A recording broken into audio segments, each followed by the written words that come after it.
안녕하세요 여러분 반갑습니다. 5월 17일 전남대학교 건강심리 황석현입니다.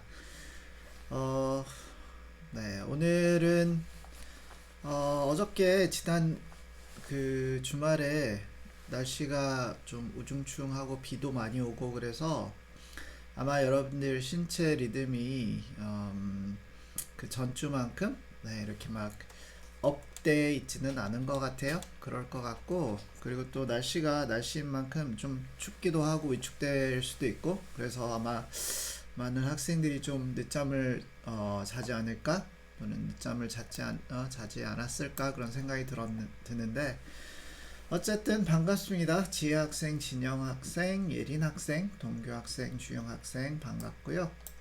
우리 일찍 온 친구들만이라도 같이 스트레칭하고 시작할까요? 음, 자, 그러면 고개부터 숙이고 시작을 할게요. 오른쪽으로.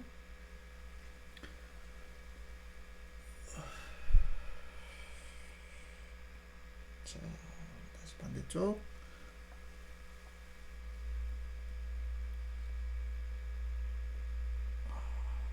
자, 오른쪽.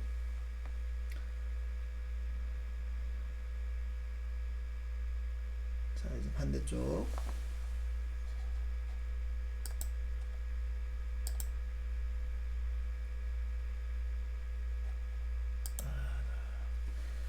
아래.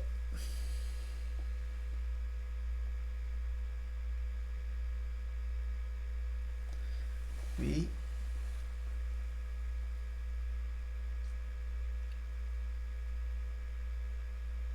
여덟. 자, 어깨.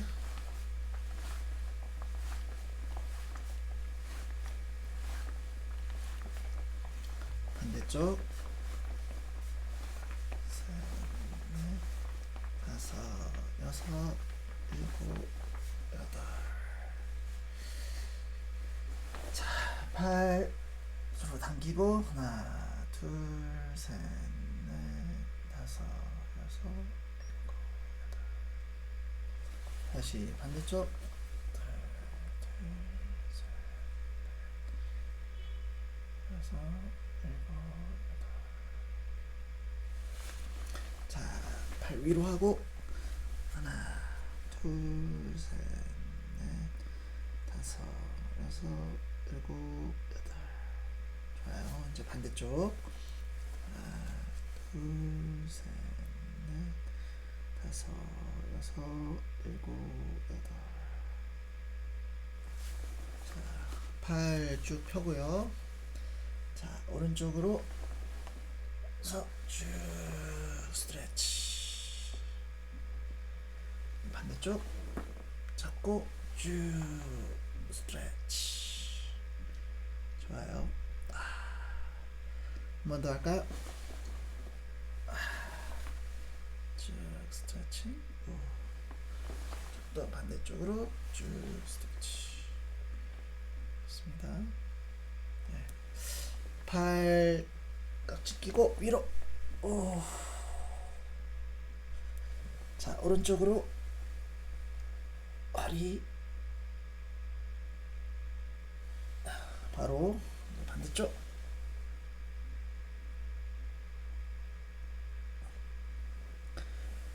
바로 팔 앞으로 쭉 뻗어서 잡아 당기고 손. 자, 이제 반대쪽. 하나, 둘, 다섯, 여섯, 일곱, 여덟. 좋아요. 자, 이제 한번 손을 한번 풀어볼까요? 이렇게 털고. 좋습니다. 자, 반갑습니다 여러분. 안나 학생, 시윤, 지혜, 현태, 승찬, 승철, 성진, 명진, 시우, 지영, 시윤 학생. 다들 반가워요. 다들 건강하시죠? 요즘 확진자가 코로나 확진자 수가 좀 안정화되고 있고 한 600명 정도 되고 있는데, 수도권에서는 많이 줄어들었고 지난주에는 좀 광주에서 좀 있었던 것 같은데, 그 제 큰애가 지난 금요일 날 아니죠, 목요일 날이었나요? 수요일 날 수요일 날이었네요. 수요일 날 인후염이 있어가지고 목이 이제 칼칼하고 기침도 나고 막 그래가지고 내과에 갔는데 의사가 이렇게 본체 만체 그 선별 진료소부터 가라고 그래가지고 진료소에 갔는데 이제 다행히 그 음성이 나왔어요. 음성이 나왔고, 그런데 그 기침 콜록 기침을 콜록콜록하고 또 막 코 킁킁거리고 콧물 나오고 그 증상이 이제 우리 가족한테 퍼진 거예요. 저는 괜찮은데 큰애도 그렇고 이제 둘째도 살짝 그 증상이 있었다가 좀 나아진 것 같고, 우리 또 제 와이프도 어저께 하고 그저께 좀 힘들어 했는데 저는 괜찮습니다. 예. 평소에 운동을 하고 잘 챙겨서 그런지 저는 아무 문제 없어요. 그런데 요즘 환절기니까 여러분들 특히 건강에 좀 신경을 쓰셔야 될 것 같아요. 예. 그리고 또 하나 미리 공지를 해드리는 거지만 5월 20 5월 29일인가요? 예. 제가 OT를 좀 확인을 해보니까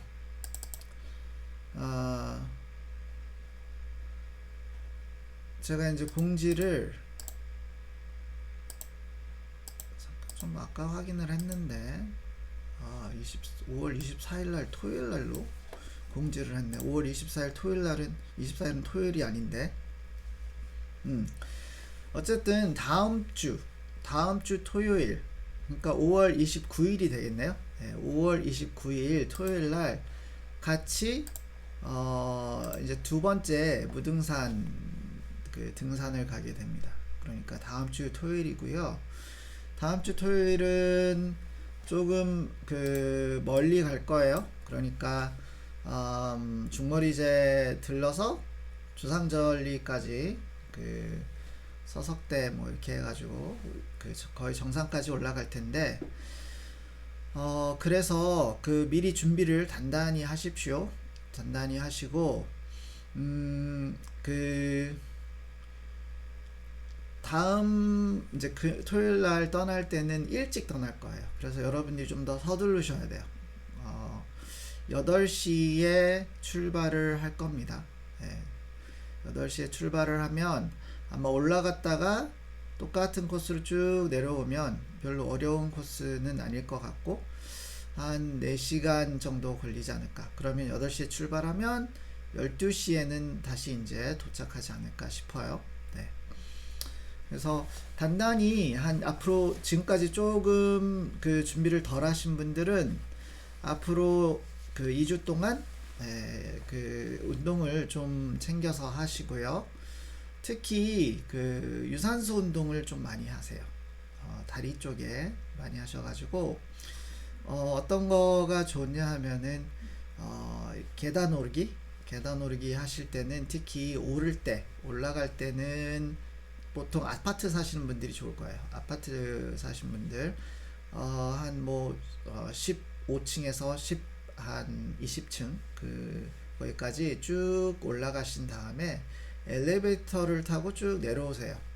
그거를 하루에 한 1시간씩 반복을 하면 충분히 그 준비가 잘 될 거고, 한 1시간이면 생각보다 전 18층에서 하니까 18층까지 올라가는데 빨리 올라가면은 5분, 좀 천천히 가면 7분? 그 정도밖에 안 걸려요. 그러니까 한 1시간에 한 10번 올라갔다가 엘리베이터 기다린 다음에 내려오는 걸 한 10번 정도 하면은 충분히 준비가 될 겁니다. 그러면 1시간 정도 하면 이 다리에 근육이 충분히 이제 생기고, 그리고 또 그 등산할 때 충분히 이제 도움이 될 테니까 그렇게 준비하시면 되고, 그게 좀 힘들다, 좀 주변에 계단이 없다 하시는 분들은 뭐죠? 그 스쿼트를 하루에 한 100개에서 한 200개 사이 그거를 충분히 하시는 게 좋아요. 그리고 그거 하신 다음에 이제 뛰기보다는 걷기, 빨리 걷기를 하시면서 준비하시면 우리가 이제 무등산까지 올라갈 때 그 큰 어려움 없이 올라갈 걸로 생각이 듭니다. 다만 다다음 주에 토요일 날 그 비가 오거나 날씨가 좀 안 좋다 기상 그 상태를 한번 확인을 한 다음에 그런 다음에 혹시 안 좋으면 일주일을 좀 더 미루고 괜찮으면 그 주에 갈 것입니다. 그래서 다다음 주 기억해 주시고요. 다다음 주는 다음 주예요. 지금 이번 주고 이제 다음 주 토요일 날 기억해 주시기 바랍니다.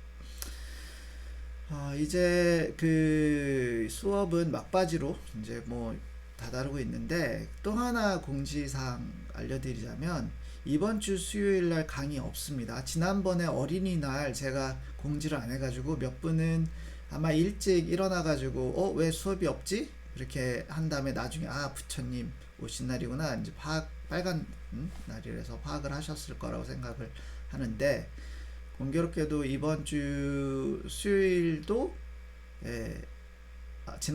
지난번에 어린이날 이번 주에는 부처님 오신 날 그렇게 해서 수요일 날은 강의가 없습니다. 지금까지 우리가 쭉 이제 쉴 틈 없이 쭉 달려왔기 때문에 아마 그 나머지 진도를 이제 나머지 내용들을 이어가는 데는 큰 어려움이 없을 것 같고 다음 주제는 이거 끝난 다음에 스트레스 끝난 다음에 다음 주제는 중독입니다.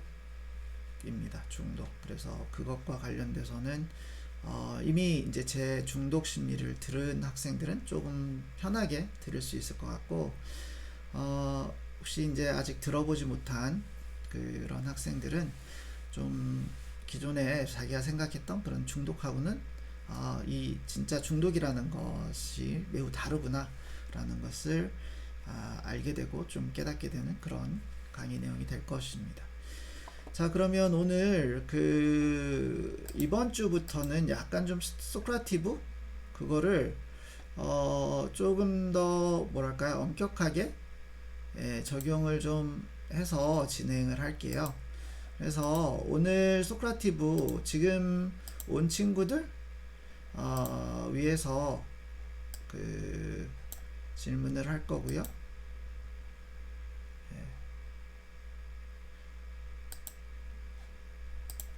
첫 번째 소크라티브 질문은 뭐냐 하면 여러분들 방학 계획은 무엇입니까? 아주 단순한 질문이에요. 방학 계획은 뭡니까? 아마 이번 학기가 끝나면 코로나가 아직 끝나지는 않았으니까 이렇게 좀 제한된 그러한 옵션들이 좀 제한돼 있을 것 같고 많은 학생들은 앞으로 이제 진로화에 관련된 그런 고민을 하고 있을 시기일 것 같은데 궁금하네요. 미리 좀 이런 우울한 시기에는 긍정적인 어떤 미래 조망을 갖는 것도 나쁘진 않을 것 같아요.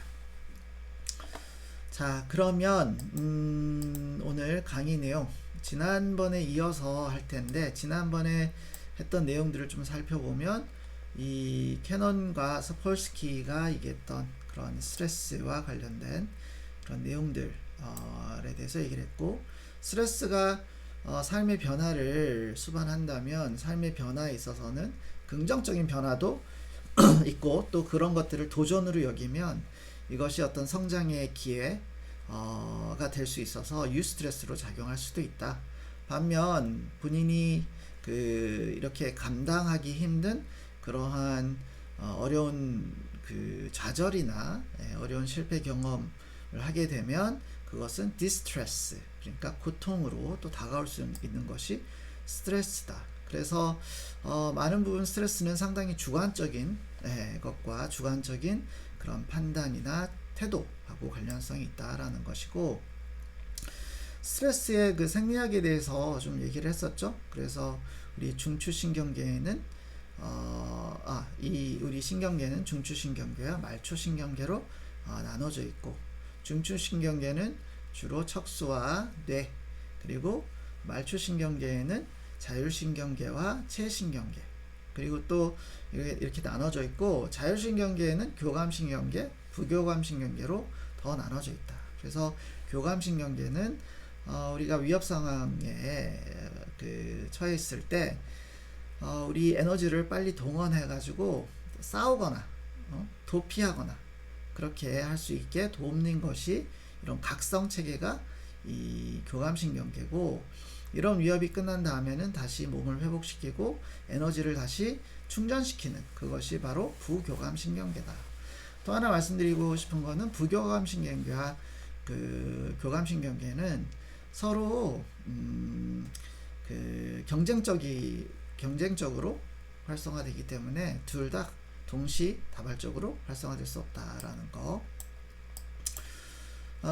또 하나 교감신경계에 대해서 얘기를 하자면, 교감신경계는 몸이 급작스럽게 에너지를 동원하기 때문에 모든 그런 신체 기관들이 동시다발적으로 움직여요.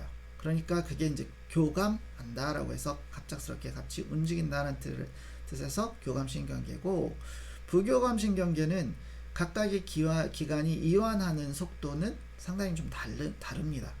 그러니까 교감신경계는 빠르게 경계태세를 갖추는 것, 부교감신경계는 천천히 회복하는, 각자의 페이스대로 회복하는 것이라고 생각하시면 되고, 이 뇌와 신경계 역할을 보면 외부의 위협이 지각이 되면 하위 수준의 뇌 영역의 망상체가 잠재적인 위험에 대해서 경계 신호를 보내고, 그게 이제 교감신경계를 활성화시키는 그런 활동을 하고, 그래서 느린 통로와 빠른 통로가 있다. 느린 통로는 이 피질까지 올라가서 그 위협이 무엇인지 확인을 하고 기억을 동원해 가지고 이 위협 상황을 판단하는 그런 것이 느린 통로라면, 빠른 통로는 어쨌든 지금 뭔지는 모르지만 갑작스럽게 에너지를 동원해서 위협에 대해서 대항 또는 이제 도피를 하도록 준비를 해야 된다. 이게 이제 교감신경계를 수반한 척수 수준의 반응이라고 볼 수 있습니다. 그래서 이제 스트레스로서 이 신체 반응이 일어나면, 스트레스 반응으로서 신체 반응이 일어나면 SAM이라는 이 경로가 있고, 또 HPA 체계가 있는데, SAM은 SAM 이라고 하죠. 그래서 sympatho, 이게 이제 이 교감신경계죠. 교감신경계, 어드리날, 부신, 그리고 메주걸. 그래서 부신, 수질을 수반한 빠른 경로로 이제 생각하시면 되고, 반면 HPA는 Hypothalamus Pituitary Adrenal Cortex, Adrenal Axis, 또는 시상하부 뇌하수체 아드리날 피질, 이 부신 피질 체계를 수반하는 좀 느린 체계라고, 느린 경로라고 우리가 이제 그것에 대해서 지난번에 얘기를 했습니다. 그 그림이고요. 그래서 지난번에는 이런 빠른 반응과 상대적으로 느린 HPA 시스템에 대해서 개관을 했고, 가끔씩 이런 스트레스 반응이 만성화되면 고코르티솔증, 즉 이제 몸속에 스트레스 호르몬 수준이 높아지는 그런 반응과 더불어서 코르티솔 저하증, 반대로 코르티솔 수준이 너무 낮은 그러한 병이 일어날 수 있다고 이제 얘기를 했습니다. 그러니까 코르티솔 수준이 높으면 긴장된 상태가 계속해서 이어지는 거죠. 지속되는 거죠. 코르티솔이 이제 낮아지면 반대로 우리 몸이 충분한 수준의 어떤 각성에 이르지 못하고 순간순간 일어나는 변화에 대해서 잘 대처를 하지 못하는 그러한 증상이 일어나고, 그것과 더불어서 여러 가지 이제 면역 기능과 관련된 그런 질환들이 일어나게 됩니다. 스트레스를 측정하는 여러 가지 방법들이 있다고 그랬죠. 그래서 지난번에는 자기 수집이 용이한 이 자기 보고에 대해서 얘기를 했고, 그러면서 제가 어떻게 했죠? 이렇게 뒤로 가면서 스트레스를 한번 측정해 보자라고 했는데 어디 갔어? 했는데 시간이 부족했죠. 오늘 1시간 수업입니다 라고 해가지고 제가 또 본의 아니게 실수를 했어요. 이건 그런데 이제 그 와중에 어떤 학생이 이 10점 문항의 수는 이거 5점으로 곱하는 겁니까? 라고 해서 아니라고 제가 10점 문항이라고 얘기를 해줬어요.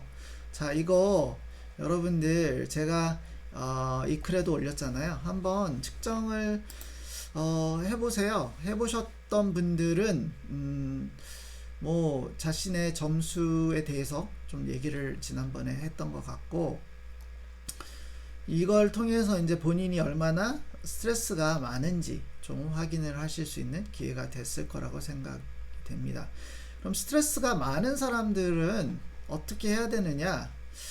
스트레스 대처하는 방법, 스트레스에 대해서 대처하는 방법은 지난번에도 사실 얘기는 많이 했잖아요. 그런데 사실 그냥 이 강의만 듣고 그런 내용들을 적용하지 않으면 도움이 많이 안 되죠. 그러니까 이 강의를 들으면서 여러 가지 강의에서 제시된 그런 방법들, 스트레스 해결 방법들을 한번 해보시고, 그런 다음에 그 효과들을 본인 스스로 좀 평가를 해보면 나하고 맞는 그러한 방법이 있고 좀 안 맞는 방법들이 있어요. 그러면 이제 자기가 그런 방법들을 잘 찾아가야겠죠. 그게 중요할 것 같고, 그런 다음에 이제 그 스트레스를 또 측정하는 다른 방법은 뭐냐면 이 생태 신뢰 평가라고 해서 Ecological Momentary Assessment 라고 합니다. EMA라고 하는데, 그 전자기계를 사용해서 하루 동안 몇 차례씩 그 순간의 자료를 수집할 수 있는 방법인데, 뭐냐 하면은 여러분들이 아이폰 와치 있죠? 그런 거를 차고 다니면 또는 이제 제 실험실에는 심박동을 측정할 수 있는, 모니터링을 할 수 있는 그런 이제 기계가 있습니다. 그거를 차면 하루 동안 이게 얼마나 본인이 그 심박동이 빨라지는지 또는 느려지는지 그런 것들을 이제 확인을 해서, 심박동이 빨라지면 그리고 혈압이 올라가면 당연히 스트레스 수준이 높아진다는 걸 의미하죠. 그러면 이제 그거를 통해서 이 사람의 전반적인 이 생체 리듬 또 스트레스 리듬을 파악할 수 있는 그런 방법이 되겠습니다. 당연히 이 생태 신뢰 평가는 생물학적인 측정치가 수반되는 평가죠. 그래서 이런 생물학적인 측정치를 좀 확인을 해보면 심박동, 혈압, 호흡 속도, 심부전 등이 피부 전도 등이 있습니다. 이 피부 전도 같은 경우에는 이제 피부에 땀이 나게 되면 그만큼 전기가 잘 통하게 되겠죠. 그러면 이제 얼마나 이 피부에서 땀이 많이 나는가, 그거를 통해서 얼마나 이제 스트레스 수준이 높아지는가 그걸 확인할 수 있고, 또 소변을 통해서 또는 피를 뽑아서 혈액을 통해서 코르티솔 수준이나 에피네프린, 노르에피네프린과 같은 그러한 스트레스 호르몬을 이제 수치를 확인할 수 있는데, 그 중에 연구실에서 가장 많이 활용하는 방법은 이 타액을 이제 수집을 해가지고 거기에 녹여져 있는 코르티솔 수준을 확인하는 방법입니다. 그래서 그런 식으로 스트레스 수준을 확인할 수도 있습니다. 여기는 왼쪽에는 그래프로 보는 이런 스트레스 측정치인데 1에서부터 10까지 있죠. 여기서 이제 가장 극단적인 거는 call 911, 911 불러라 라는 거, 119죠. 한국에서는 119 부르는 것. 그리고 1은 아주 달콤한 꿈을 꾸고 있는 그러한 상태고요. 중간 수준 5 정도면은 괜찮은 좋은 스트레스다, 좋은 변화네 라고 할 수 있고, 6번은 a bit over my head, 약간 좀 감당하기 힘든 것 같아 라고 하고 7번 정도 올라가면 그때부터는 약간 좀 패닉이 오는 거죠. 오 마이 갓, 뭐야 이거, 그런 거고. 그쵸. 8번은 큰일 났다. 8번 이제 9번은 어떻게 9번 10번은 도와줘, 이렇게 되는 것 같아요. 하여튼 이렇게 이제 본인 상태가 어떤지 한번 확인해 보시고, 평소 때는 어떤지 한번 확인해 보세요. 4번 잘 지내고 있어. 3번은 되게 몸이 평안하고 즐거워. 2번은 smelling the roses, 기분이 좋아 라는 거. 그런 느낌인데, 이게 이제 평소에 여러분들의 그 느낌을 평가한 다음에, 그런 다음에 이제 시험 기간에 여러분들 스트레스 상황을 한번 평가해 보세요. 차이가 얼마나 나는지. 그러면 본인이 얼마나 이 시험과 관련된 스트레스를 그 평상시보다 더 많이 느끼는지, 그걸 좀 알 수 있겠죠. 그러면 이제 그 차이가 많이 나면 많이 날수록 내가 시험에 대비해서 훨씬 더 잘 준비를 하면 좋겠다라는 그런 평가를 또 할 수도 있을 것 같아요. 자, 그러면 스트레스, 이게 몸에 그 안 좋다고 말은 많이 하잖아요. 스트레스가 몸에 많이 안 좋다. 건강을 많이 해치는 게 스트레스다. 그리고 또 돌연사를 유발하기도 하고. 그런데 이 스트레스가 그 다른 여러 이제 방면, 특히 면역 기능에 있어서 상당히 큰 안 좋은 그 효과를 가질 수 있는데요. 특히 이제 조건화된 면역 반응이라는 게 있습니다. 조건화된 면역 반응은 이런 실험실 상황에서 확인이 된 건데, 쥐에게 단맛의 물을 준 후에 오심을 유발하고 면역 기능을 억제시키는 약물을 이제 주입을 하는 거예요. 그러면 이 쥐는 단맛을 먹은 다음에 어떻게 해요? 단맛과 이런 이제 구토 반응, 그리고 면역력이 저하되는 그러한 상태를 연합해서 학습하게 되죠. 이것을 한 3-4번, 4-5번 정도 반복한 다음에, 그런 다음에 이제 시간이 지난 다음에 약간 좀 지연을 한 다음에 쥐에게 단물만 이제 주면 어떤 일이 일어나냐면, 이제 몇 주 후 쥐들이 그 폐사를 하기 시작하는 그런 연구 결과를 얻었습니다. 그러니까 더 이상 오심이나 면역 기능을 억제시키는 그런 약을 투약하지 않았는데도 단물을 계속 주니까 쥐가 그런 지속된 그 억제된 면역 기능을 보였고, 그리고 또 상당히 큰 스트레스를 받게 된 거죠. 그래서 이 쥐를 죽은 다음에 이제 부검을 해보니까 T림프구, 이 면역세포죠. 면역세포가 유의미하게 감소한 것을 발견하게 됩니다. 그러니까 이 결과는 단지 단물을 주는 것만으로도 면역 기능을 억제하기 충분하다라는 결과가 도출이 됐는데, 이런 걸 보면 우리가 스트레스를 받잖아요. 어떤 것으로 인해서? 그쵸?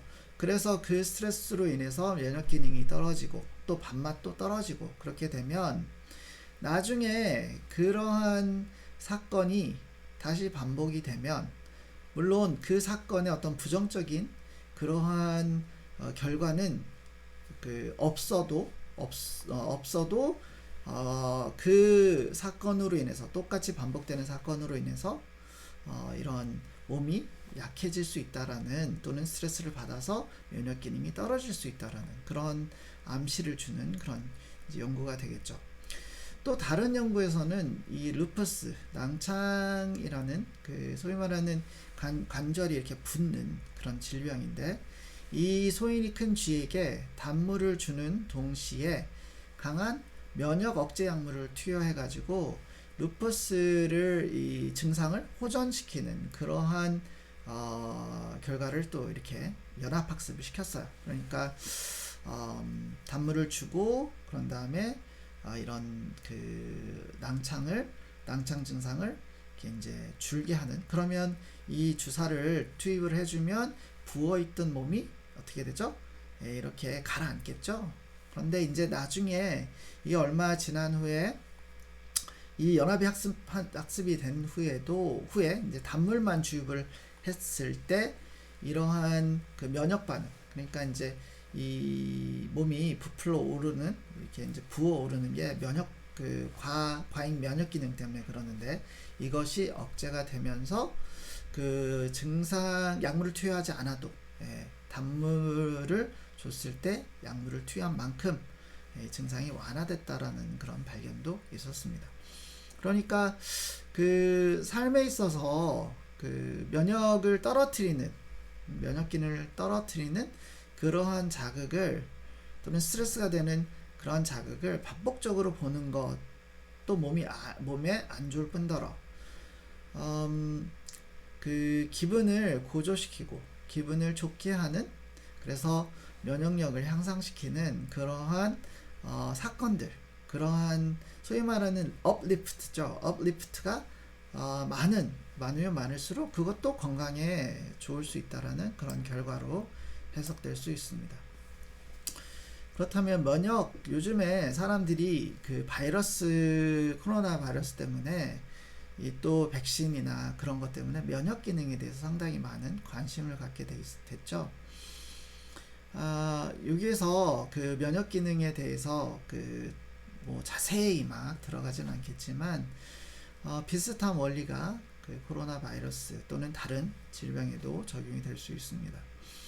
이 면역 그 기능과 뇌 간의 이 피드백을 통해서 서로 작동을 하는데, 외부에서 이제 항원이 우리 몸에 들어오면 이 항원은 바이러스가 될 수도 있고 또 균이 될 수가 있죠.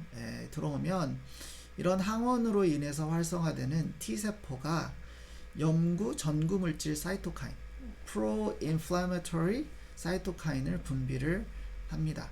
자, 여기 그 염증이라는 것은 우리가 잘 알아야 되는데, 염증이라는 게 좋은 것인가 나쁜 것인가?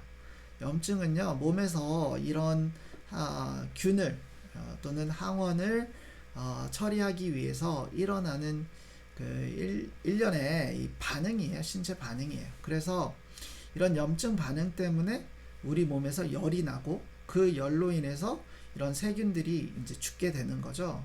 근데 열이 너무 과하면 우리 세포도 열에 취약하기 때문에, 그래서 이제 괴사하게 되고, 그러면서 이제 그 순간 아프게 되고 그렇게 되는데, 그렇죠. 목이 붓고, 그게 바로 염증 반응 때문에 그러는데, 이런 염증 반응을 억제하는 그런 약이 바로 이제 감기약이에요. 그래서 많은 사람들이 이런 감기약 같은 것을 안 먹는 게 차라리 몸에 좋다라고 얘기를 하는 건데, 사실 그 증상이 너무 심해가지고 신체 일부에 또 이렇게 그 부담이 되고 손상이 되는 그런 반응을 막기 위해서 약을 드시는 게 더 좋을 수 있습니다.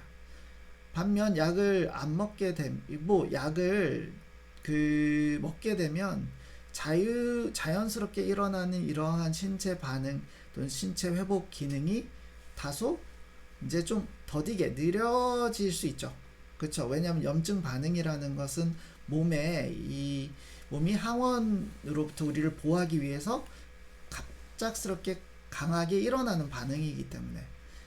하지만 그걸 가만히 놔두면 몸이 되게 힘들어질 수 있고, 또 신체적으로 심리적으로도 힘들어질 수 있기 때문에 약을 먹는 것이 좋을 수도 있고 안 먹는 것이 또 간혹가다 좋을 수도 있어요. 그래서 저 같은 경우에는 이건 개인의 선택일 수 있겠지만, 저는 심하면 약을 먹습니다. 약을 먹고 기능을 정상적인 좀 더 정상적인 기능을 하는 게 더 좋기 때문이죠. 하지만 뭐 아주 가벼운 열이나 또는 약간의 목이 약간 붓는다 해가지고 약을 그렇게 빨리 찾거나 그러지는 않아요. 그리고 최근 들어서 밖에 나가서 사람들을 많이 안 만나서 그런지 거의 뭐 1년 동안 감기도 없었고, 감기도 안 걸렸고, 다른 뭐 잦은 그런 병이 없었고요. 그런데 이럴 때 상당히 이제 조심해야 되는 부분들이 있어요. 왜 그러냐면 평소에 이런 몸 관리를 안 하다가 그 우리 식구들처럼 감기에 걸리면 지금 면역 상태가 상당히 취약한 그런 상태이기 때문에 상당히 이제 힘들어 할 수도 있습니다. 그러니까 건강할 때 건강을 잘 챙기는 것이 좋고, 그래서 평소에 운동하는 게 그런 면에서 상당히 좋다라는 점이에요. 어쨌든 간에 자, 이게 이런 염증 전구 물질 사이토카인이 분비가 되면 이런 사이토카인은 면역 세포로 인해 생산되는 단백질 분자이고요. 이러한 분자들이 대식 세포를 이제 유도하는, 끌어오는 그런 역할을 해서 상처 부위의 식균 작용이 촉진이 됩니다. 이 대식 세포, 이 대식 세포가 이 항원을 먹으면 이제 계속 먹다가 이제 배부르면 이게 죽거든요. 근데 그것은 나중에 얘기를 할 텐데, 또 이런 사이토카인은 구조적으로 신경 전달 물질과 유사한 형태를 띠고 있어서 시상의 뇌세포의 수용체에 결합하면서 신경세포의 신호를 촉발시킬 수 있습니다. 그래서 그 결과 세포 간의 의사소통이 촉진이 되고, 시상 기억나세요? 시상? 네. 시상은 그 신호를 피질에 보내주는 그러한 역할을 합니다. 그러니까 이런 사이토카인이 이런 신호를 또 촉진시켜서 몸이 더 신호를 더 잘 주고 받으면서 이러한 면역 그 반응이 좀 더 원활하게 진행이 될 수 있도록 하는 역할을 하는 거죠. 그러면서 이 분야에 대해서 깊이 연구하는 그런 분야가 심리신경 면역학, 사이코 이뮤놀로지라고 해서 뉴로 이뮤놀로지, 그러니까 심리 신경 면역학이 되는 거죠. 사이코 뉴로 이뮤놀로지. 즉 마음 상태와 뇌와 우리 면역 기능이 어떻게 통합적으로 작용을 하는가, 그것에 대한 그런 분야의 연구라고 보시면 되고, 일시적인 스트레스 원은 이런 자연 상태의 면역 기능을 촉진시킬 수 있다라는 그런 결과가 있어요. 지난번에도 제가 얘기했듯이 이 작은 스트레스 또는 작은 삶의 변화는 이게 긍정적이면 몸에 있어서 이 내성을 증가시키고 상당히 면역 기능을 증가시키는 그러한 역할을 합니다. 다만 이러한 스트레스가 장기적으로 초래가 되면, 장기적으로 이어지면 반대로 면역 기능을 이제는 억제시키는 부정적인 결과를 초래하는데, 왜 그러냐면 여러분들 생각해 보세요. 우리 가끔씩 민방위 훈련 하잖아요. 그쵸? 그러면 뭐 한 달에 한 번씩 민방위 훈련을 하면 진짜 어떤 사태가 벌어졌을 때 조금 더 전체 인구가 효율적으로 움직여서 잘 대비할 수 있겠죠? 그런데 이거는 그 늑대 양치기 소년처럼 막 시시때때로 그쵸? 막 하루에 막 3-4번씩 이런 훈련을 한다고 해보세요. 그럼 사람들을 지치겠죠. 그쵸? 그리고 또 실제 이런 안 좋은 사태가 또 터졌을 때는 어떨 것 같아요? 벌써 소진 상태여서 잘 에너지를 또는 뭐 이것에 대해서 잘 수습을 잘 못하겠죠. 그런 것과 비슷해요. 이혼, 사별, 실직, 과도운동, 군사훈련, 또는 시험, 또 오래 지속되는 시험 기간, 이런 것들이 약화된 면역 기능을 초래하는 그런 결과를 볼 수 있고요. 이런 만성적인 스트레스 조건으로 인해서 NK세포, 이 킬러 세포죠.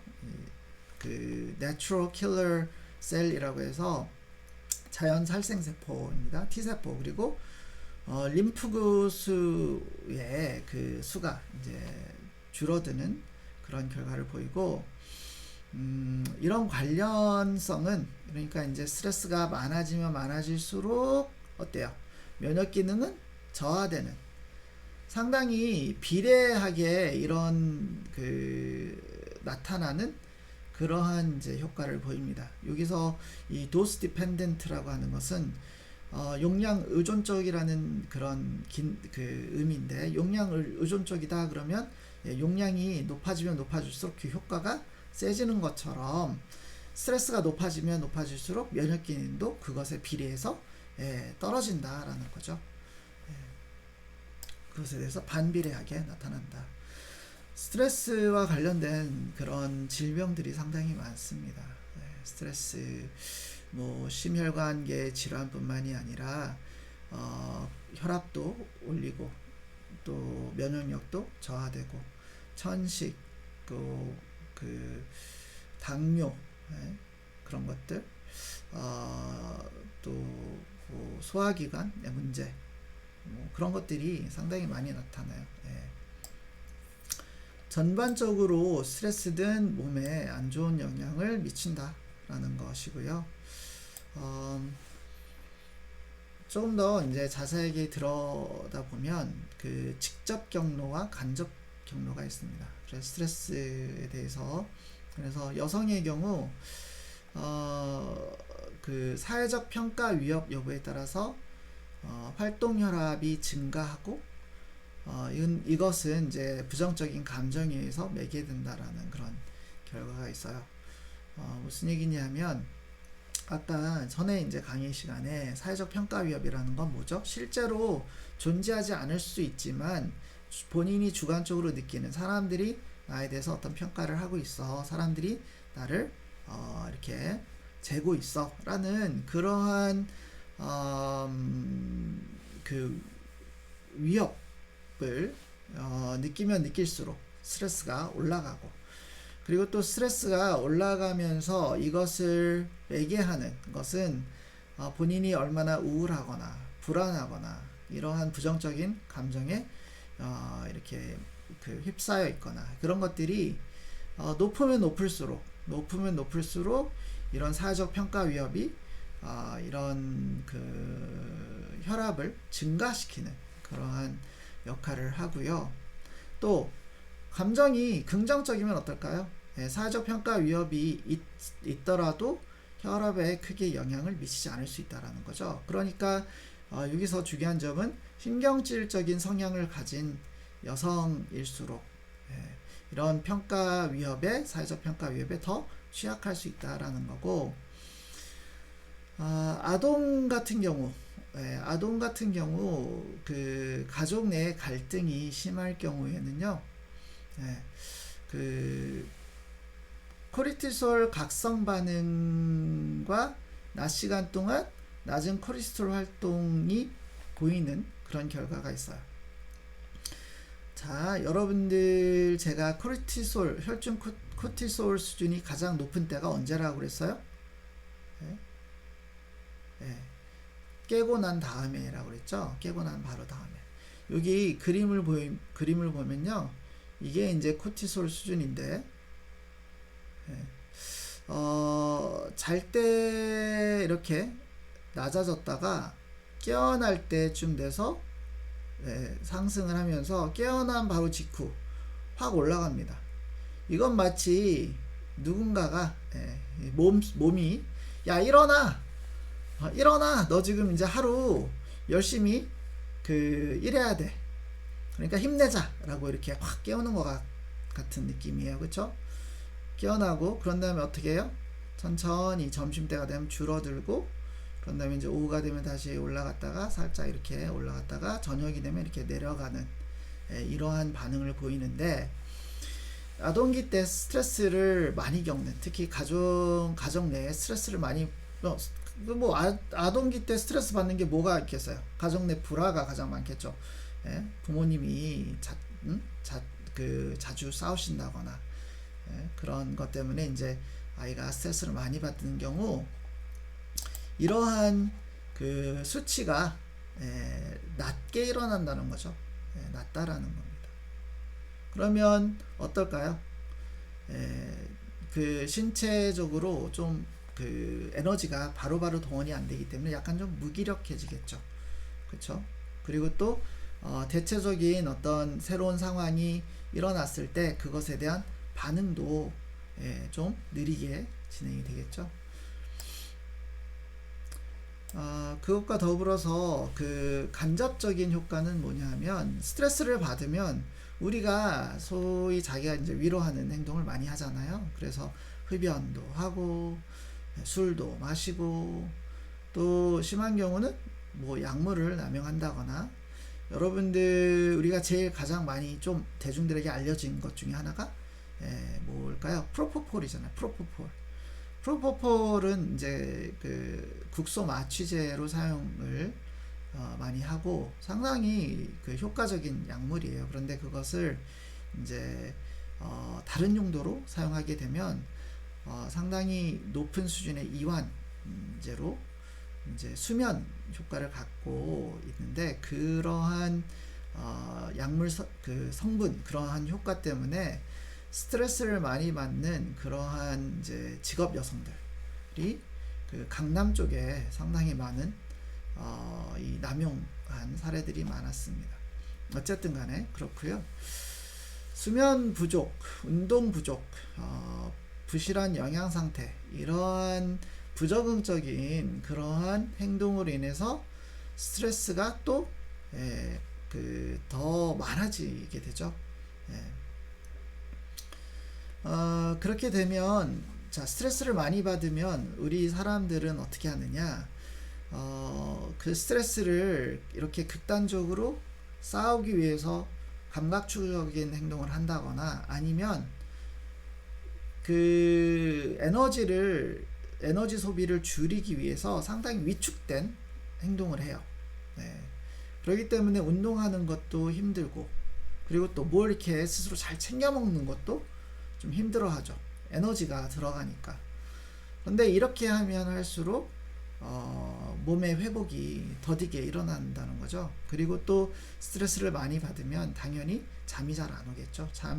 또 잠이 와도 잠을 자도 금방 또 깨버리는 그러한 상태로 인해서 수면 박탈이 초래되고 이런 것은 이제 성장 호르몬의 감소 그리고 또 지연된 치유 기능 그런 것들과 관련성이 있습니다.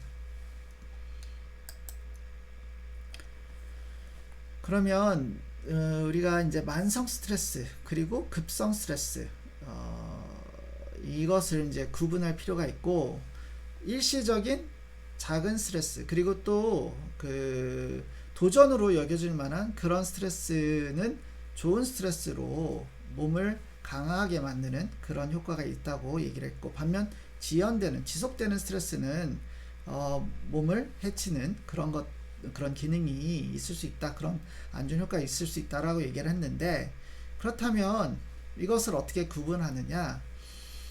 1시간 이하 정도의 스트레스, 그러니까 스트레스가 1시간 이하 유지된다면 이것은 이제 일시적인 그런 스트레스라고 보고요.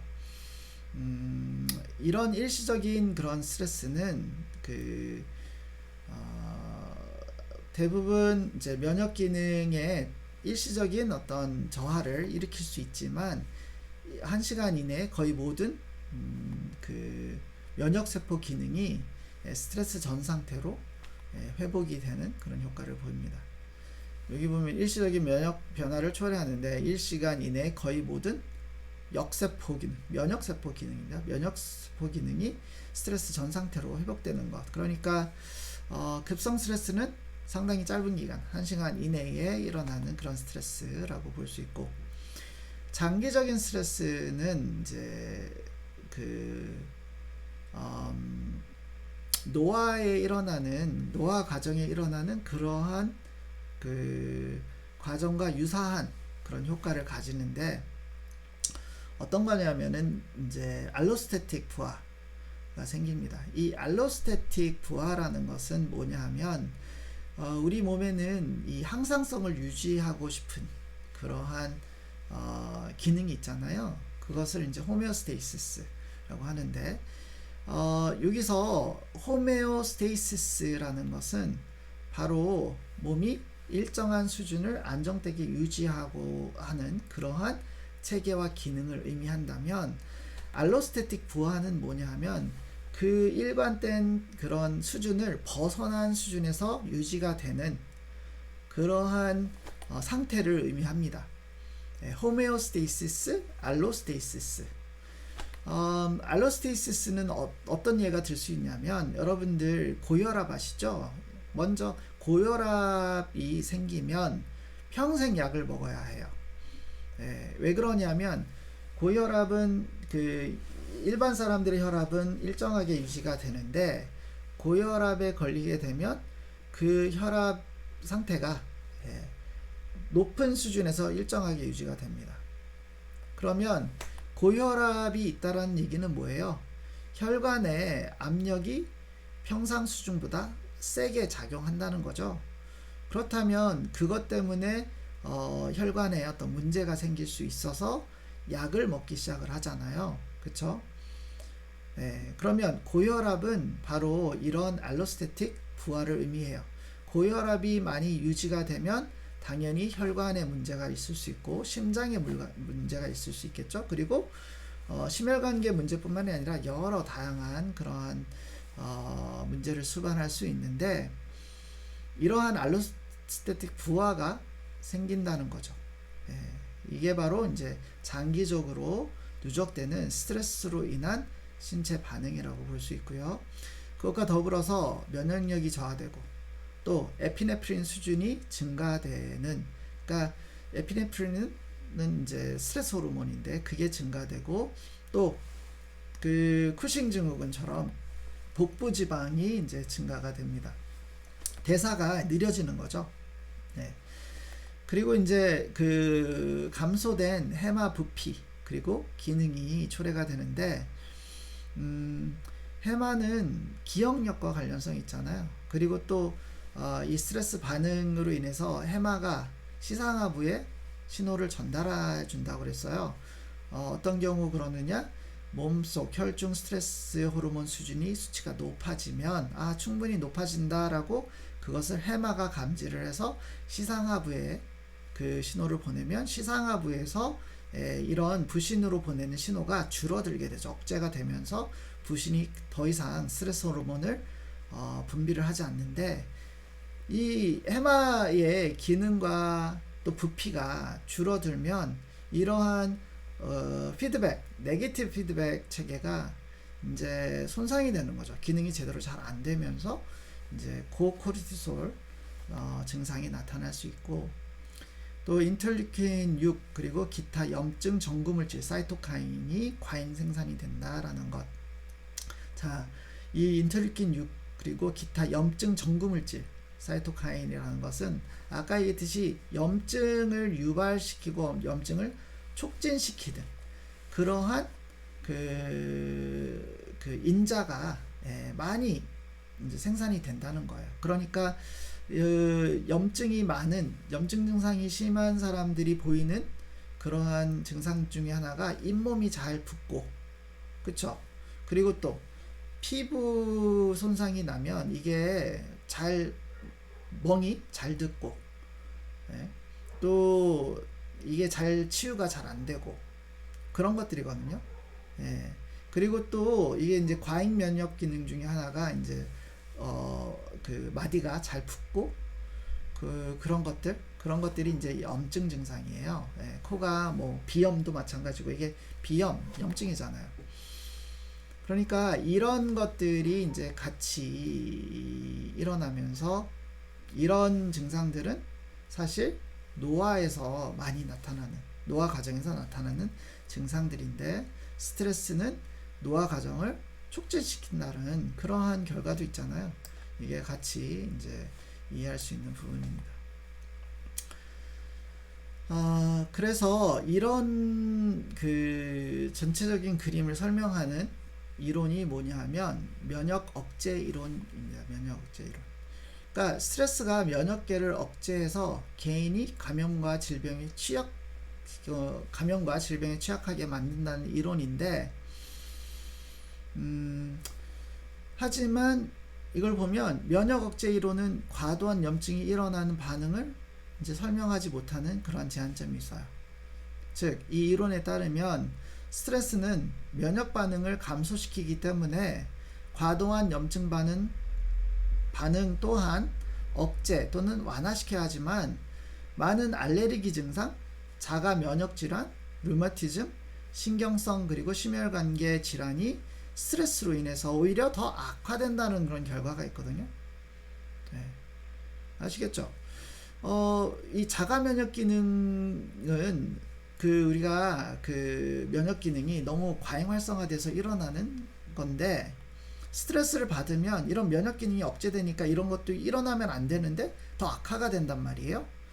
그러면 이게 왜 그런가? 그것에 대해서 설명하는 그런 모형이 바로 글루코코티코이드 수용체입니다. 네, 수용체 저항 모형. 그러니까 정상적인 그러한 스트레스는 이러한 이 사이클 또는 피드백 루프를 통해서 안정화가 돼요. 스트레스가 일어나면 글루코코티코이드 호르몬이 활성화되죠. 그러니까 여기서 말하는 이제 이거는 스트레스 호르몬이에요. 스트레스 호르몬들이 활성화되고, 그러면서 신체에 스트레스 반응이 일어나고, 그러면서 이제 신체 반응이 일어나면 이러한 염증 반응이 억제가 되면서 바로 정상적인 그런 상태로 되돌아오는데, 그렇죠? 들어오는데 이게 이제 정상적이라면, 근데 사실 여기서 끝나면 좋은데 스트레스를 받고 이게 되고 이렇게 되면은 이제 뭐가 돼야 되는데, 염증 반응이 줄어들어야 되는데, 여기 보면은 이런 자가 면역 기능이나 알레르기 이런 것들이 더 심화된단 말이에요. 그럼 그건 왜 그러느냐? 글루코코티코이드 수용체 저항 모형에 따르면 만성 스트레스가 염증 반응을 조절하는 신체 기능을 방해한다는 그런 모형으로, 코티솔과 같은 글루코코티코이드 호르몬에 대한 면역계 수용체의 민감도가 와해되기 때문에 초래된다는 모형이에요. 그러니까 글루코코티코이드 호르몬이 이렇게 많이 분비가 되면 될수록 이게 작용이 더 원활하게 다 돼야 되는데, 뭐냐면 이것을 받아들여서 기능을 하는 그런 세포들이 있을 거 아니에요. 근데 그 세포들의 수용체 또는 수용체의 민감도, 그러니까 수용체의 기능이 떨어진다는 거죠. 예. 이런 거예요. 뭐냐 하면 놀이공원이 있는데, 놀이공원에 막 기계가 막 돌아가요. 막 9시가 돼가지고 막 돌아가. 예? 막 돌아가면서 신나게 돈을 많이 벌어야 돼. 그런데 사람들이요, 예? 바깥에 출입구의 바깥에는 꽉 차 있는데 들어가지를 못해요. 왜? 예, 이 판매소 있죠? 예? 이 티켓을 파는 판매소에 직원들이 별로 없는 거야. 아니면 일을 잘 못하는 거야. 그래서 들여보내도 많이 못 보내드리는 거야. 사람들을. 처리를 못하는 거죠. 사람들이 많으면 뭐해? 똑같은 거예요. 이런 스트레스 호르몬이 많으면 뭐해? 그것을 받아들이는 수용체가 잘 작동을 안 하니까 이 세포들이 자기 기능을 잘 못하는 거죠. 그래서 면역 기능 자체가, 또는 아까 얘기했던 염증 반응이 억제가 돼야 되는데 오히려 억제가 되지 못하고 더 심화되는 그런 결과를 이제 초래하는 거죠. 그래서 바깥에는 사람들이 막 뭉쳐 있고, 거기서 막 압사당할 정도로 막 이렇게 사람들이 막 몰려 있고, 또 저쪽에서는 막 놀이공원 기계들이 막 돌아가는데, 예? 사람이 없으니까 또 이제 과잉으로 막 돌아가는 거야. 막 더 세게 돌아가는 거고. 그리고 이제 이런 그 작용을 해야 되는 수용체는 다 망가져 있고 가운데서 그래서 이런 기능들을 못하게끔 하는 게 바로 이 글루코코르티코이드 수용체 저항 모형이라고 이해하시면 될 것 같습니다. 그래서 이 같은 경우에는 여기에 이 그 몸 스트레스 반응의 반응과 이 염증 반응이 끝날 때에 일어나는 그 중요한 단계가 바로 뭐냐면 코티솔 수준이 높아졌다라는 것을 감지를 해야 되는데 그거를 못하는 거예요. 그걸 못해서 이게 안 되는 거죠. 특히 이 코티솔 수준이 높아졌다라는 것을 감지하는 그 부위가 바로 해마라는 거죠. 해마가 이런 그 민감도, 해마의 민감도가 떨어져서 그렇다. 그래서 이게 안 되니까 스트레스로 이어지고 이 악순환이 반복된다라는 게 바로 이 표입니다. 그러면 스트레스가 다행히 오래 지속이 되지 않고 일찍 끝난다. 그러면 몸이 그나마 좀 회복이 되겠지만 이게 지속되는 경우 어떠한 효과가 있는지 그것에 대해서는 한 10분 정도 쉬고 이어서 얘기를 할게요. 다시 올 때는 이제 셀리에의 일반 적응 증후군에 대해서 얘기를 할 겁니다. 스트레스가 어떻게 세 단계로 스트레스 반응이 어떻게 세 단계로 구분이 되고 이 세 단계에서 일어나는 변화는 무엇인지 우리 한 10분 정도 쉬고 난 후에 다시 얘기를 하겠습니다. 딱 10시 10분에 다시 시작을 할게요.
안녕하세요.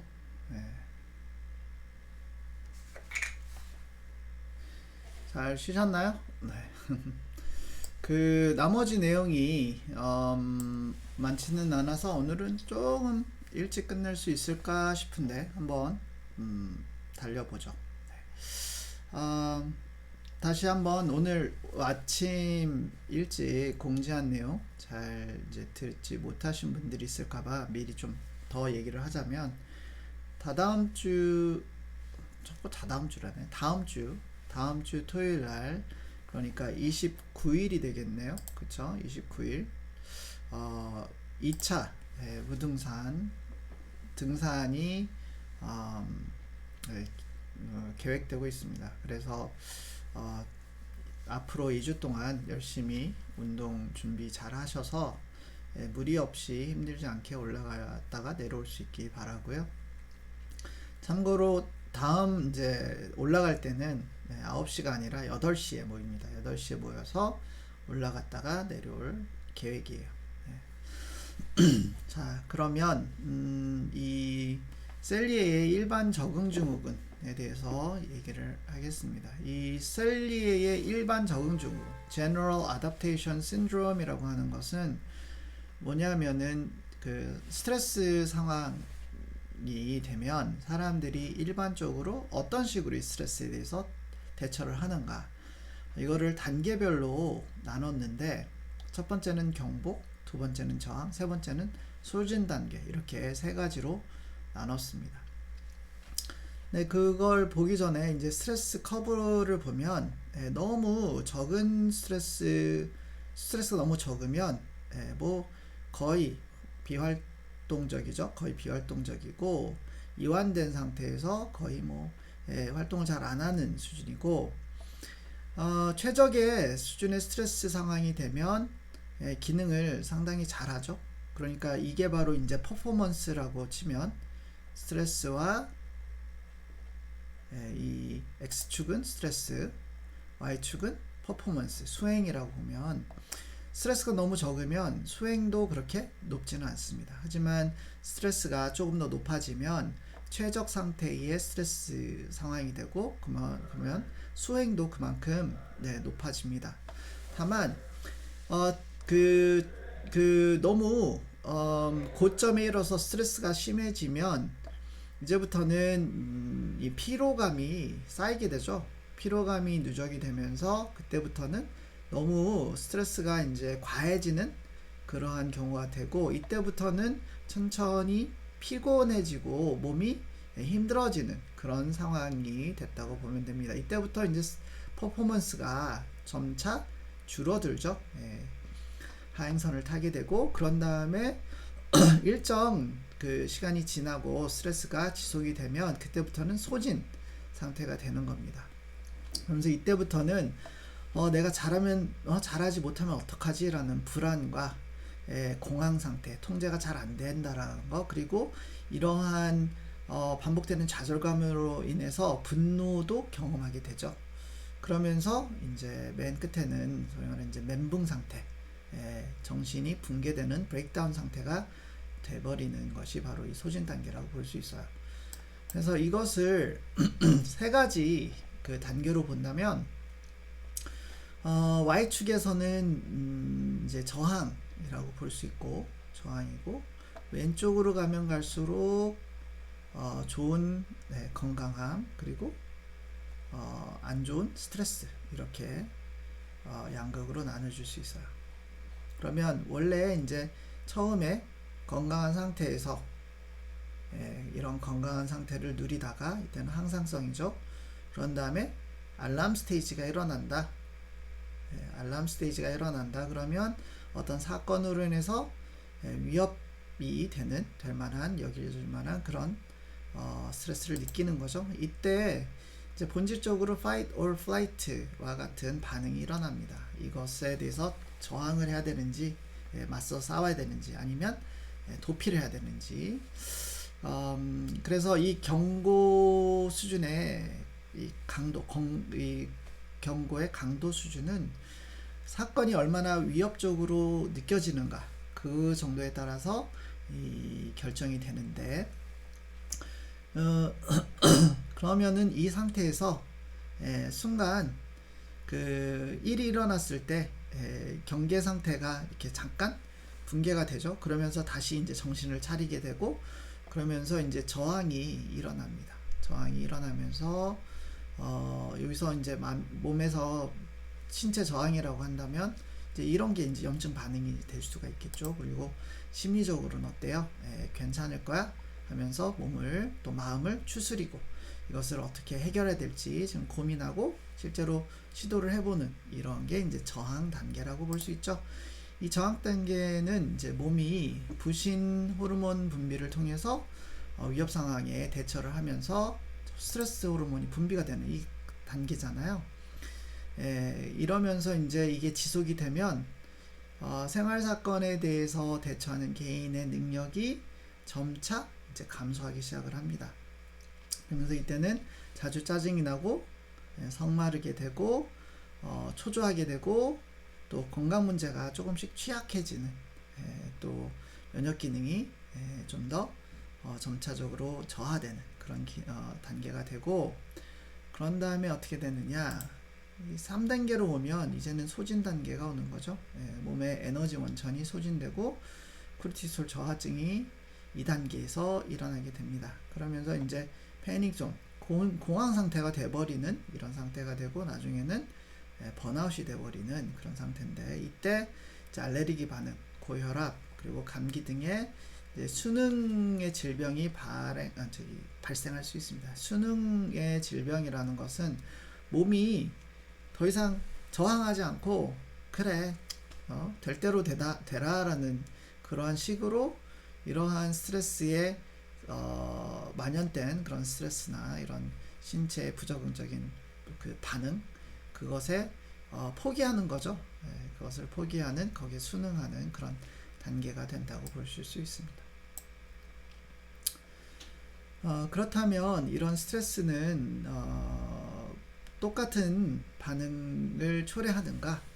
그렇지는 않아요. 왜 그러냐면 사람에 따라서 그 환경과 사람이 상호작용하는 맥락에 따라서 스트레스가 얼마나 몸에 유익하거나 또는 부정적인 효과를 갖는가를 결정하기 때문에 그런데, 이 교류모형 트랜잭셔널 모델에 따르면 이 스트레스의 영향은 사람이 얼마나 그러한 자극을 어떤 식으로 인지를 하고 평가를 하는가, 그것에 달려있다라고 보는 겁니다. 그래서 인지적 평가는 사건의 중요성, 그리고 사건이 나하고 얼마나 관련성이 있는지, 중요성과 관련성 상당히 중요해요.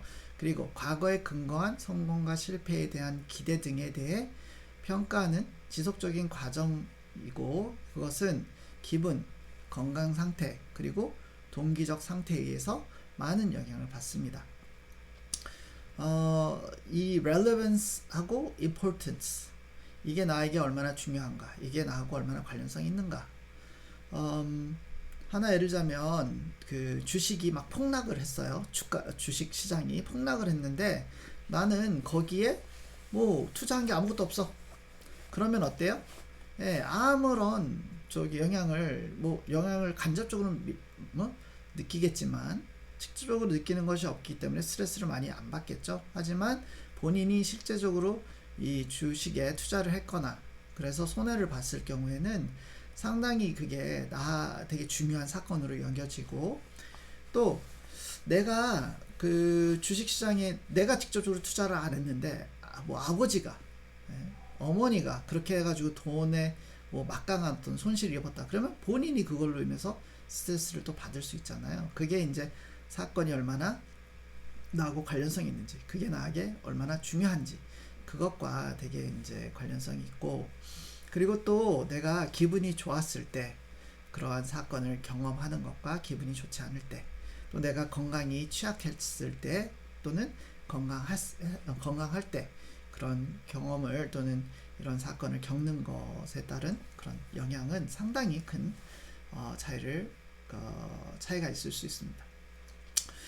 그리고 여기에 이제 평가적인 측면에서는 1차 평가가 있고 2차 평가가 당연히 있는데, 1차 평가는 사건에 대한 초기 평가로 사건의 관련성, 나하고 얼마나 관련성이 있는지, 그리고 긍정적인지 부정적인지, 또는 이게 얼마나 나에게 큰 위협이 되는지, 이게 이제 1차 평가가 되고, 1차 평가에서 이거 나하고 무관하다, 나하고 중요하지 않는다, 그러면 스트레스를 덜 받는 거고, 1차 평가 때 이게 나에게 중요한 거고 나하고 깊은 관련성이 있고 이게 상당히 긍정적이거나 또 부정적이다, 또는 나를 되게 위협하는 것이다 라고 평가를 한 다음에 2차 평가가 들어가는데, 이때는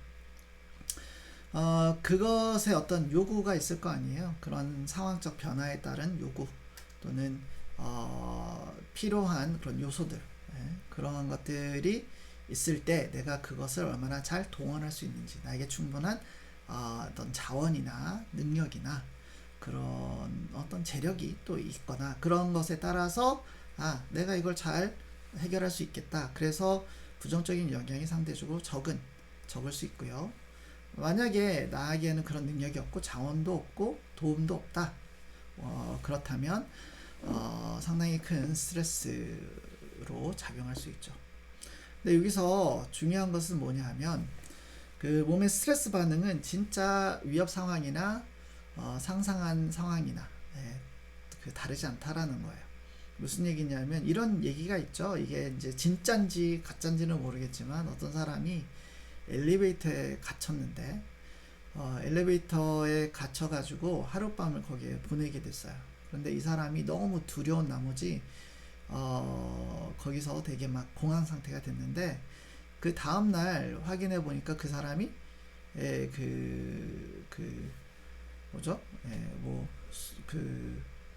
산소가 부족해가지고 질식사를 했다라는 거예요.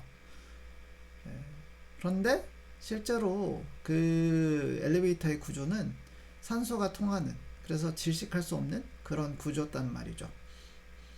이런 얘기는 진짜인지는 모르겠지만 뭐에 대한 얘기냐 하면, 상상된 그러한 스트레스가 실제 상황에서 비롯된 그런 스트레스만큼이나 상당히 큰 영향을 줄 수 있고, 그것과 크게 다르지 않다라는 거죠. 사람들이 나에 대해서 부정적인 평가를 하지 않아도 다른 사람들이 나에 대해서 부정적인 평가를 하고 있다라는 그런 생각만으로도 상당히 위축이 되고, 또 신체에서 스트레스 반응이 일어나고 그렇다라는 겁니다. 그래서 만약에 대인관계상에서 스트레스를 많이 겪는다 그러면, 실제로 그 내가 걱정하고 두려워하는 그런 부분들을 직접적으로 확인할 필요가 있어요.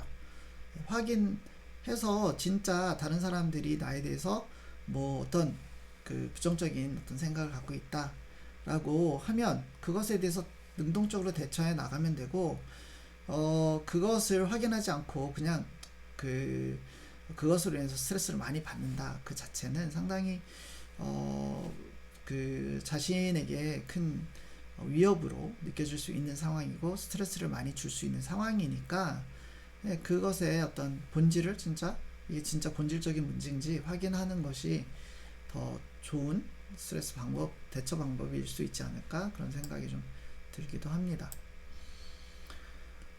또 스트레스에 대한 다른 이제 모형 또 이론은, 지속적으로 서로 상호작용하는 두 개의 요인이 개인의 스트레스에 대한 취약성을 결정한다라는 모형이에요. 다이아테시스 스트레스 모델인데, 여기서 말하는 이 다이아테시스라는 것은 이 소인입니다. 이 뭐냐면 취약성이라고 얘기할 수 있죠.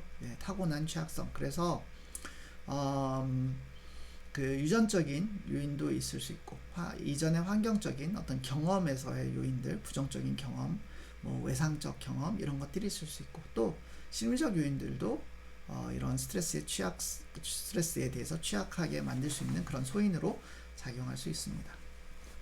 그것과 더불어서 이 소인이 있고 취약성이 있는데, 그런데 촉발 요인이 없으면 그냥 취약한 상태로 남아있고, 스트레스로 인해서 뭐 부정적인 어떤 경험을 하지 않을 수 있어요. 하지만 촉발 요인이 같이 일어나면 이 소위 말하는 취약성 때문에 이 사람은 더 그 심리 장애가 유발될 가능성이 더 많아지는 거겠죠. 그래서 이 촉발 요인은 상당히 다양합니다. 그래서 스트레스를 촉발시키는 생물학적인 또 사회적인 또 심리적인 사건들이 있을 수 있는데, 하나 예를 들자면 이제 외상후 스트레스 장애를 얘기할 수 있어요. PTSD라고 하는 Post Traumatic Stress Disorder라는 거죠.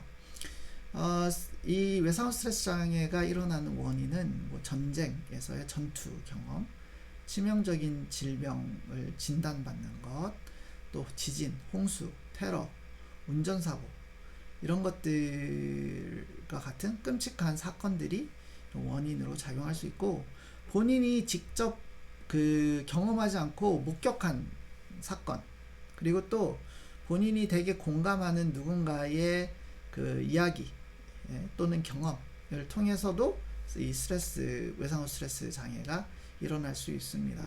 근데 이 증상은 뭐냐면, 끔찍한 경험을 이제 반복적으로 떠오르게 되는 그런 심상들이 많아지고, 또 잠도 잘 못 자게 되고 수면 장애가 일어나죠. 그리고 또 뭐 악몽도 자주 꾸고, 또 죄책감을 과도하게 느낄 수 있고, 또 중간중간에 깜빡깜빡하는 기억력 손상이 있을 수 있거나, 아니면은 이런 치명적인 사건에 대한 기억력이 잘 안 떠오를 수도 있어요. 기억이.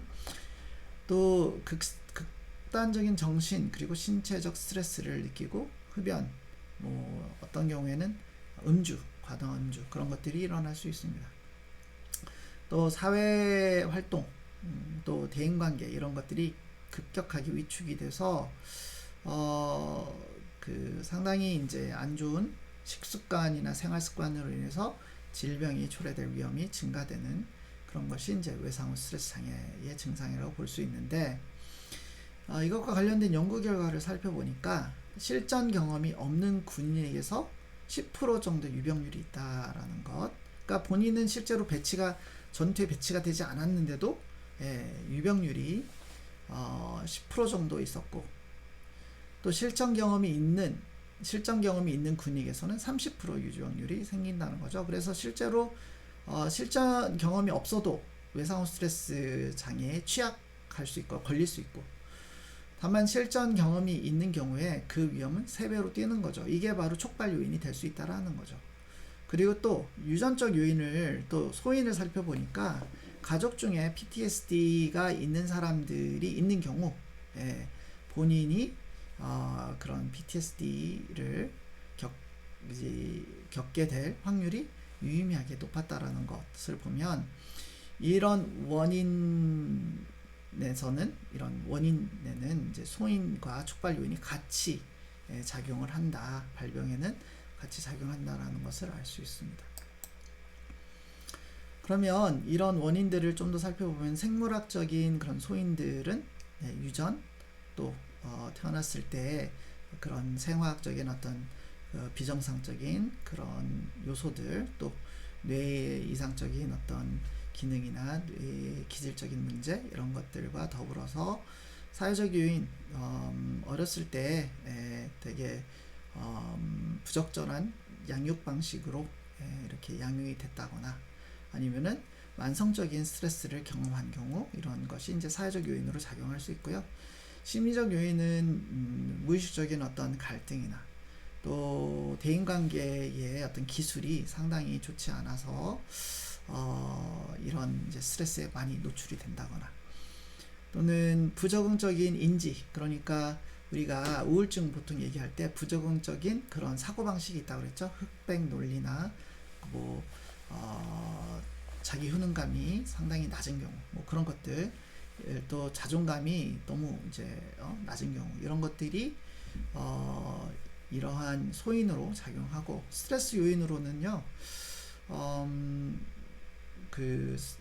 질병이 발병을 한다거나, 또는 이런 바이러스나 또는 이제 독극물에 노출이 되는 그러한 생물학적인 촉발 요인이 있을 수 있고, 사회적 촉발 요인은 외상적인 경험, 그리고 매우 중요한 누군가를 이렇게 상실했을 때 그런 상실감, 그런 것들이 또 문제가 될 수 있고, 심리적인 요인은 이런 통제감이 결여됐다라는 그러한 박탈감이나, 또는 누군가 되게 신뢰했던 사람이 사람으로부터 배신을 당했을 때, 이런 것들이 심리적인 어떤 되게 큰 스트레스로 작용을 하면서 장애로 이어진다라는 것이 소인 스트레스 모형으로 볼 수 있습니다.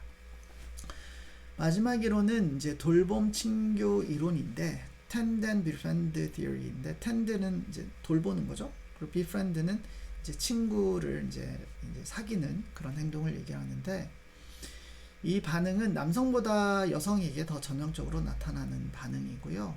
근데 남성들도 사실 스트레스가 높아지고 불안이 높아지면 이런 그 친교 행동은 하게 됩니다. 그래서 남자들도 이제 별로 친하지 않았던 친구가 있는데 수업에서 어떤 도움이 필요하다 그러면, 아니면 뭐 시험 바로 직전이다 그러면 뭐 그 서로 이제 질문을 한다거나 서로 얘기하는 대화가 좀 늘어나는 그런 경향을 보이기도 하는데, 어쨌든 여성의 경우 돌봄 행동 같은 경우에는 자녀들을 위해서, 자녀들을 보호하기 위해서 침착하고 양육적으로 돌보는 그런 행동이 증가하고, 또 이러한 과정을 더 촉진시키는 사회적 연결망을 만들고 유지하는 행동을 보입니다. 그래서 요즘 아이들 키우기 힘들잖아요. 그래서 가장 그 여성들이 많이 가입하는 카페가 바로 맘카페죠. 이게 바로 이제 돌봄 친교, 서로 지지해주고 정보도 교환하고 이런 것들이 바로, 이 파파카페는 없죠. 파파카페? 네, 그 맘카페는 있는데 바로 이런 게 바로 이제 그런 차이점을 보이지는 않나 그런 생각이 들기도 하고, 또 투쟁 도피 반응과 그 화학적 그 기전을 이 돌봄 친교 반응에서는, 이론에서는 수반을 하는데, 그 옥시토신이라는 그런 호르몬이 이제 그 신속하게 스트레스 반응으로 분비가 되고, 이런 것을 통해서 에스트로겐에 강하게 작용을 하면서 공격적이거나 회피하게 하는 교감신경계 반응을 감소시키는 그런 효과를 갖습니다. 그러니까 아이들이 있는데, 그쵸? 아이들이 있는데, 아이들 이제 그 위협 요소가 있잖아요. 그러면 자기 먼저 막 아이들 두고 도망치거나, 또는 아이들에게 공격적인 어떤 행동을 한다거나, 그러한 요소들을 이제 억제하는 거죠. 그래서 이런 결과로 서로 신뢰하거나 서로 협력하는 그러한 집단 행동이 촉진되는 그러한 그 행동 결과가 옥시토신 분비로 인해서 나타납니다. 그러니까 남성 같은 경우에는 조금 더 그 남성 호르몬, 또 공격적인 그런 테스토스테론이라는 그 남성 호르몬이 많이 분비가 되면서 위협 요소에 대해서 저항하고 싸우거나 그런 행동이 강화되는 반면, 여성 같은 경우에는 이런 옥시토신 분비로 인해서 여성 호르몬이 강하게 작용하고 더욱더 이제 돌보고 서로 그 결속하게 만드는 그런 효과를 갖게 되는 거죠. 이로써 스트레스 모형들을 좀 개관을 했는데, 일반 적응 증후군은 지연된 스트레스가 신체 유해한 효과를 가진다라고 해서 3단계로 봤고, 면역 억제 모형은 스트레스는 면역 기능을 억제하고 감염과 질병에 취약하게 만든다라는 모형이고요. 글루코코티코이드 저항 모형, 모형은 스트레스는 일반적으로 염증을 통제하는 글루코코티코이드 호르몬에 대한 면역 체계의 민감성을 방해한다. 그 결과 그 천식과 관절염 이런 것들이 일어난다라는 그 저항 모형이고, 돌봄 친교 이론은 여성과 남성이 스트레스에 반응하는 양식의 차이가 나고, 특히 여성이 남을 더 잘 돌보고 관계지향적인 행동을 하는 그런 양식으로, 그런 방식으로 스트레스를 관리한다 라는 것이고, 교류모형은 도전에 대한 우리의 인지적 평가가 그 사건이 스트레스 원이 되는지를 결정하며, 우리는 그 지속적으로 환경과 상호작용에 대해서 우리는 지속적으로 환경과 상호작용하면서 그것을 평가하면서 이제 그 결과가 나타난다라는 거죠. 네. 소인 스트레스 모형은 유전적 요인과 환경적 요인들이 스트레스와 질병에 대한 취약성에 영향을 준다라는 겁니다. 자, 교류 모형에 따르면 여러분들 앞으로 일주일 후 토요일 날에 이제 무등산 가는 것에 대한 평가는 벌써 정해져 있다라는 거죠. 그리고 앞으로 어떻게 이런 것에 대해서 준비를 하는가에 따라서 그 경험에 대한 평가도 매우 다를 수 있다라는 게 바로 교류 모형이에요. 자, 앞으로 일주일 또 2주일 동안 지난번에 이제 중머리제 갔다가 다시 오신 분들, 갔다 오신 분들 그것에 대한 평가가 있었을 거고, 또 이제 앞으로 이 주상절리까지 올라가는 것에 대한 기대 또는 걱정, 그런 것들이 있을 수 있는데, 여러분들이 충분히 앞으로 2주 동안 준비를 잘해서 큰 부담 없이 좋은 도전으로 여기고 같이 올라갔다가 내려올 수 있으면 좋겠습니다. 자, 오늘 소카티브 방 번호는 황1111이고요. 황1111. 아까 제가 첫 번째 질문을 했습니다. 이번 두 번째 질문에 대한 두 번째 질문은 뭐냐면, 앞으로 2주 후에 있을 그 무등산 등반을 위해서 여러분들은 어떻게 준비하실 계획입니까? 뭐 특별한 준비 없이 지금까지 했던 대로 할 것이다 라고 하실 수도 있고, 뭐 이런 것에 대해서 좀 더 신경 쓰면서 할 것이다 라고 할 수 있고, 뭐 여러 가지 방법들이 있겠죠. 그런 것들을 좀 나누면서 서로 앞으로 2주 동안 준비하면 좋을 것 같아요. 제가 왜 특별히 오늘 또 얘기를 했냐면, 다시 말씀드리자면 이번 주 수요일 날은 휴강입니다. 부처님 오신 날이기 때문에, 그래서 좀 편안하게 지내시고, 다음 시간에는 중독에 대해서 얘기를 하겠습니다. 자, 그러면 오늘 수고하셨고요. 오늘 좀 일찍 끝내드리도록 하겠습니다. 나머지 시간, 좋은 시간, 건강한 시간, 스스로를 돌보는 그런 하루 보내시기 바랍니다. 그럼 여기서 마칠게요. 여러분들 수고하셨습니다. 안녕히 계세요.